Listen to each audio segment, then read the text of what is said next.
Assalamualaikum warahmatullahi wabarakatuh. Ketemu lagi kita di acara Bitalk, Banjarmasin Pos bicara apa saja. Kali ini kita mengangkat sebuah tema yaitu menggaungkan wisata Banua atau di Kalimantan Selatan. Dan kali ini bintang tamu kita cukup beda dan ada sesuatu yang lebih menarik mungkin.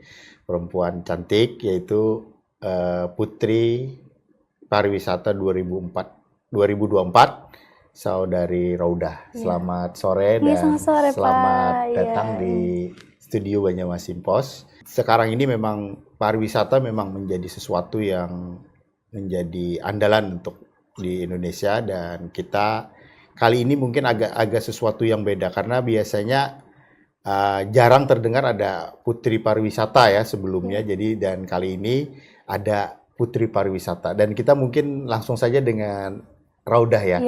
Raudah, ini Pak Putri Pariwisata ini sebenarnya apa sih sebenarnya tugasnya, atau sebenarnya dalam ajang pemilihan ini kriterianya dan lain sebagainya ini kenapa ada Putri Pariwisata ya? Sekarang ini kan agak beda. Kalau dulu kan memang ada anak Nanggalo kan gitu lah. Sekarang kok ada Putri Pariwisata, dan mungkin apa bedanya dengan ajang-ajang yang lain gitu ya, Bu Raudah? Silakan. Iya. Untuk Putri Pariwisata tentunya itu berfokus untuk pariwisata, Pak. Jadi mencari bibit-bibit unggul atau pemuda-pemuda yang bisa mempromosi, menginfluence masyarakat.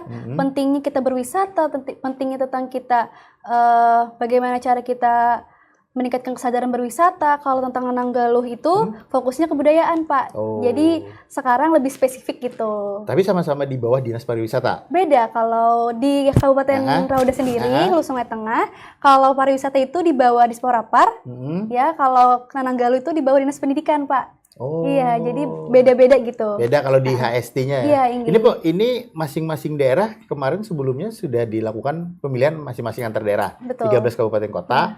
Kemudian dilakukan pemilihan di tingkat Kalimantan Selatan.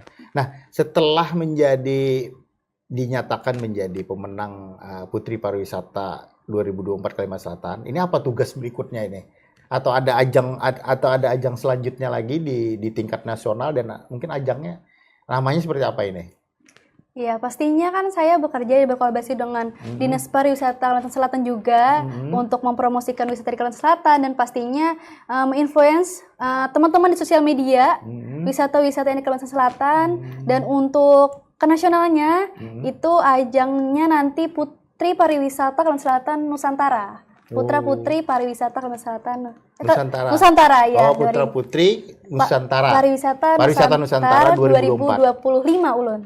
Jadi masuk 2025 nanti. Dilaksanakannya 2004 ini. 2024. Tahun depan, Pak. Tahun depan. Iya, tahun depan. Pada bulan? Pada belum tahu, Pak.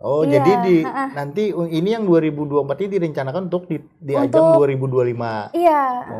Untuk yang tahun ini dari kiriman tahun kemarin Kak Nuria Zulfa, kalau Bapak tahu.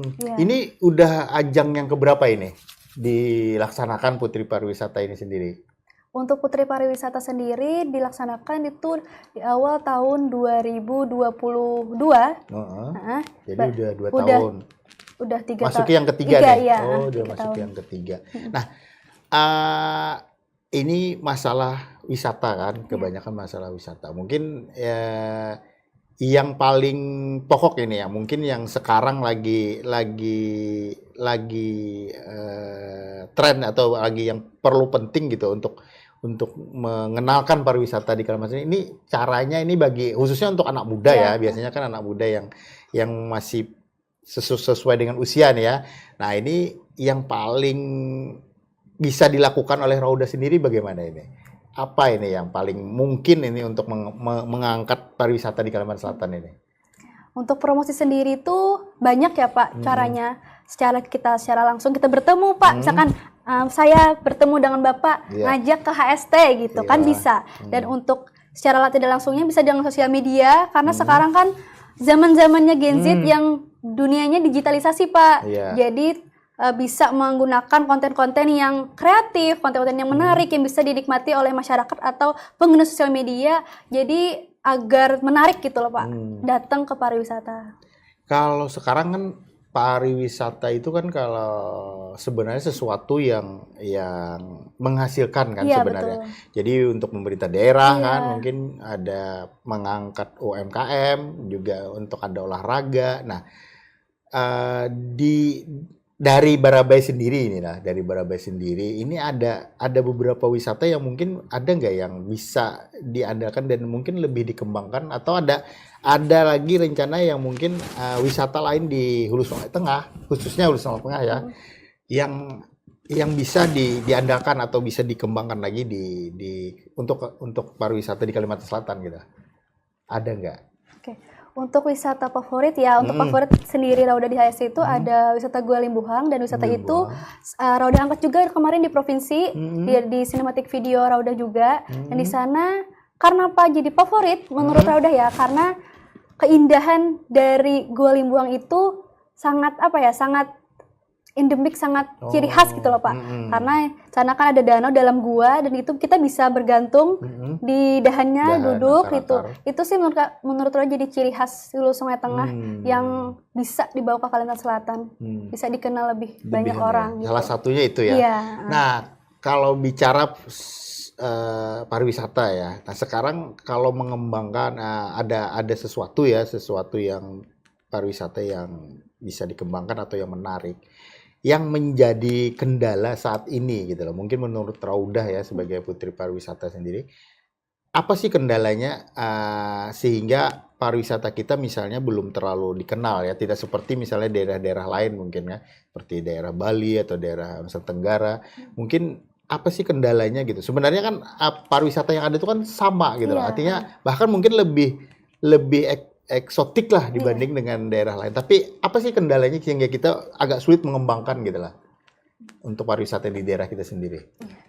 Mungkin di daerah tuh masih belum ada Pokdarwisnya Pak, atau mungkin masyarakat pemuda-pemudanya yang bisa mempromosikan wisatanya di sana. Dan juga mungkin di sana masih banyak fasilitas-fasilitas yang belum memadai, yang belum bisa bersaing dengan wisata yang lain. Jadi sekarang kan dipromosikan juga atau diluncurkan juga sebagai quality tourism. Jadi bagaimana kita memberikan wisata tersebut jadi kualitas. Jadi orang yang datang itu lebih lama, lebih betah untuk tinggal di wisata tersebut. Dan untuk keuntungan wisata quality tourism ini yaitu pastinya kan kalau orang datang lama ya, pastinya spend money-nya lebih banyak. Dan itu akan meningkatkan perekonomian masyarakat juga di sana. Itu sih Kak Anupa yang lebih harus ditingkatkan lagi di destinasi wisata sih. Kalau di Barabai tadi kan sejenisnya kayak gua ya, misalnya ada gua, memang ada Pagat, ada Manggasang mungkin ya, dan beberapa pariwisata lain. Nah kalau untuk Kalimantan Selatan sendiri, menurut Raudah itu mungkin ada nggak potensi wisata yang kayaknya akan lebih menarik lagi gitu loh? Mungkin di Kalimantan, karena kan sekarang sudah bicara Kalimantan Selatan nih sekarang si Raudah ini. Nah ini ada nggak yang mungkin menurut Raudah, ini kelihatannya sangat sangat bagus ini dan mungkin bisa menjadi bukan hanya nasional tapi internasional gitu lah. Ada nggak yang pariwisata yang lain? Menurut Raudah itu ada Pasar Terapung Pak. Pasar Terapung. Iya, karena kan itu ciri khas dari kita. Kita sebagai wisata budaya sungai ya Pak, karena membudayakan sungai, kita harus melestarikan, karena kan sekarang masih banyak yang tua-tua yang jualan di Pasar Terapung kan, nggak ada yang muda-muda. Jadi kita tuh harus meng-guide atau mencari cara bagaimana sih para pemuda juga ikut andil dalam sistem pertukaran itu yang Pasar Terapung itu. Iya, karena kan sekarang banyak acil-acil yang jualan ya, dan gak banyak juga yang sekarang. Iya, jadi kan lebih bagaimana anak muda itu bisa ikut andil juga gitu sih Pak. Mungkin tantangan Iya, tantangan juga. Karena ini kan selama ini orang kalau ke Pasar Terapung pasti bayangannya kan ketemu acil-acil. Iya, acil-acil. Memang acil-acil ini juga salah satu yang tidak bisa kita lupakan kan memang sejarah. Tapi kapan ini acil-acil ini akan tergantikan ini kan? Nah ini dengan anak-anak muda, jadi kan orang juga pengen, wah ini gaul juga nih kalau ke Pasar Terapung gitu. Jangan sampai kan Pasar Terapung tuh kelihatannya sesuatu yang kayaknya kalau Pasar Terapung tuh untuk orang tua, orang tua gitu loh kan. Ini jadi Pasar Terapung itu juga menjadi sesuatu yang bisa menarik bagi kaum muda gitu.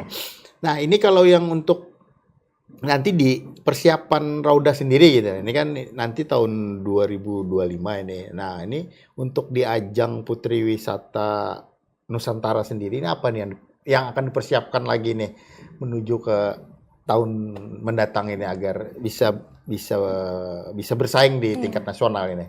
Ya, karena kan ini merupakan kompetisi pertama Rauda, jadi kan pastinya perlu upgrade tidak atau proses yang lebih lagi ya Kak Pak.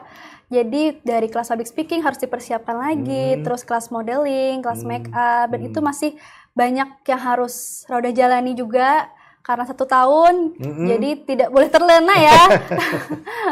Jadi harus lebih banyak belajar lagi sih Pak. Iya. Ini Rauda ini semester 2 ya? Iya, semester 2. Di Stikes Intan Martapura. Nah, ada kendala nggak Rauda selama mengikuti atau ikut menjadi Putri Pariwisata ini dengan atau benturan dengan perkuliahan sendiri bagaimana ini? Alhamdulillah di kampus Rauda sendiri itu sangat mendukung ya Pak untuk mahasiswa-mahasiswanya untuk berkembang di luar kampus. Jadi waktu Rauda itu kegiatan di luar, alhamdulillah dipermudah absensinya. Dan waktu karantina kebetulan UTS Pak. Jadi gimana? Jadi alhamdulillah bisa nyusul. Nyusulan. Dan alhamdulillah juga banyak support sih dari dosen-dosen dari kampus. Jadi banyak yang mendukung lah Pak. Dari pihak keluarga sendiri? Sangat mendukung.